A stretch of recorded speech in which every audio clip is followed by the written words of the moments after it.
अस्सलामुअलैकुम मेरे प्यारे दोस्तों, कैसे आप सब लोग। उम्मीद है आप लोग ठीक होंगे। आपसे हमेशा की तरह छोटी सी रिक्वेस्ट है कि आप लोग द्रुशी पढ़ें ताकि हम अपनी कहानी का आगाज़ कर सकें। उम्मीद है आप लोगों ने द्रुशी पढ़ी होगा। चलिए बढ़ते हैं अपनी कहानी की तरफ। फिल्म की शुरुआत में दिखाया जाता है कि एक कैदी को बहुत हैरानी हो रही होती है जब इसने देखा कि सामने बैठा एक बूढ़ा आदमी हर बार नूडल्स खाते वक्त चुपचाप एक नूडल्स उठाकर मेज़ के नीचे ले जाता है। ये देखकर वो आदमी बड़ा हैरान होता है और तजस्सुस में इसने भी मेज़ के नीचे झांक कर देखा। इससे क्या पता था कि इसका ये छोटा सा कदम इसकी किस्मत को पूरी तरह बदल कर रख देगा। असल में वो जो बूढ़ा शख्स होता है एक चम्मच नूडल्स खुद खाता है और उसमें से एक नूडल्स लेके नीचे टेबल के नीचे रख देता है। फिर एक चम्मच खाता है, फिर एक उसमें से एक नूडल लेकर नीचे रख देता है।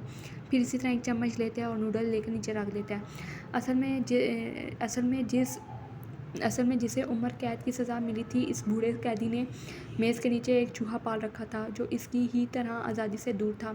ये देखकर फ्रैंक यानी हमारा मरकज़ी कैदी बहुत जज्बाती हो गया। इसने सोचा कि बूढ़ा आदमी तो सारी ज़िंदगी ऐसे ही गुजार देगा, लेकिन वो ऐसा हरगिज़ नहीं करेगा। वो सारी उम्र इस जेल में कैद नहीं रह सकता। फिर बस क्या था। इस वक्त इसने एक पागलपने का अजीब सा मंसूबा बनाया। इसने चुपके से एक चम्मच अपने जूते से रगड़ना शुरू कर दिया और फिर बहाने से जेलर को बुलाया और कहा, क्या मुझे एक और चम्मच मिल सकता है? ये चम्मच गंदी है, इससे खाना मुश्किल है। तभी दूसरे कैदी ने भी यही कहा, मेरी चम्मच भी ख़राब है, प्लीज़ इसे भी बदल दो। जेलर को कुछ शक नहीं हुआ और इसने बगैर सोचे समझे दोनों को नई चमचे दे दी। फ्रैंक ने चुपचाप एक चम्मच बदल दिया और जल्दी से वहाँ से निकल गया, लेकिन किसी को अंदाज़ा नहीं हुआ था कि फ्रैंक ने एक चम्मच से ज़्यादा ले ली थी। जैसे ही वो वापस अपनी कोठरी में आया, इसने फ़ौरन अपनी इंसानियत पर काम करना शुरू कर दिया। इसने पहले एक माचिस को इंसान के लोहे की डबिया में रखा, फिर चम्मच को तोड़ा और टेबल इंसानी खाद जैसे रंग से और नेल कटर को खोलकर इसमें से ब्लेड निकाला और एक सिक्के को रगड़कर इसमें से रियल लगे, लेकिन आधी शीरी पाउडर बना लिया इसे और असली दिखाने। जैसे ही इसने माचिस जलाई, इस पाउडर की मदद से इसने जमा किए नकली ब्लेड और पैड को जोड़कर एक नया हलन के औजार बना लिया, यानी न्यू इंस्ट्रूमेंट बना लिया। नकली सा लगता था जैसे वो खुदाई करके भागने वाला था, लेकिन असली दिखाई दे रहा था। तभी अचानक एक जेलर चेकिंग करने आ गया और वो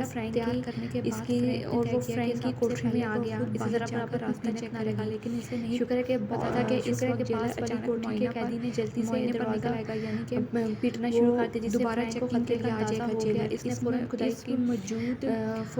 की रोक दी और कैदी ने जैसे ही आखिर को एक बॉक्स जेलर को देखा, फ़ौरन लोहे की सली हुई मट्टी को पीट कर इशारा देने लगा। लेकिन जल्दबाज़ी में फ्रैंक से एक बड़ी गलती होगी। इसका जेलर जैसे ही फ्रैंक की कोठरी के पास गिर इसने देखा गनीमत ये थी कि बिस्तर पर लेटा है, लेकिन जेलर की नज़र इस पर नहीं पड़ी। फ्रैंक देखा और इसे शक नहीं हुआ कि वो इतना सही चला गया। फिर वो मुड़ने वाला था, मगर जैसे इसने खुदाई शुरू कर दी के कैदी से देर में इसे एक और बड़ी बात करते गलती से इसके अंदर एक बात अब इससे सिर्फ एक बड़ी चीज़ आई। इसने अचानक लोहे की बहुत बड़ा टोटे की तरह नजर थी जो टोटे से जुड़ी, मगर जेलर चोरी करके जैसे दोनों तरफ से मोटे स्टील के सरिये से वेल्ड किया गया था। उसने अचानक केबल खोल दिए, उसके नकली सर की तरफ देखा, लेकिन उससे वो असली लग रहा था। सारा सेटअप तैयार करके मुश्किल नहीं था, क्योंकि एक सबसे पहले साथी कैदी जेल में ही जाकर बाहर रास्ता देगा, रेन कोट देगा, लेकिन जेल के बाहर उसे शाम से हुआ शुक्र था कि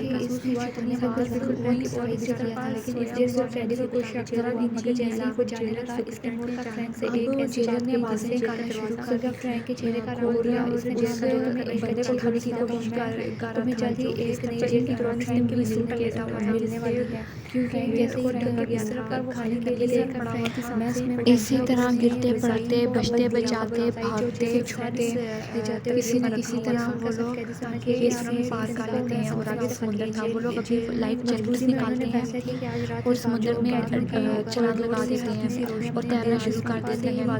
इधर जब सुबह होती है तो शोर मच जाता है, बाहर कुछ कैदी भागते हैं, उनको ढूंढने की कोशिश करते हैं और रिसर्च टीम आती है।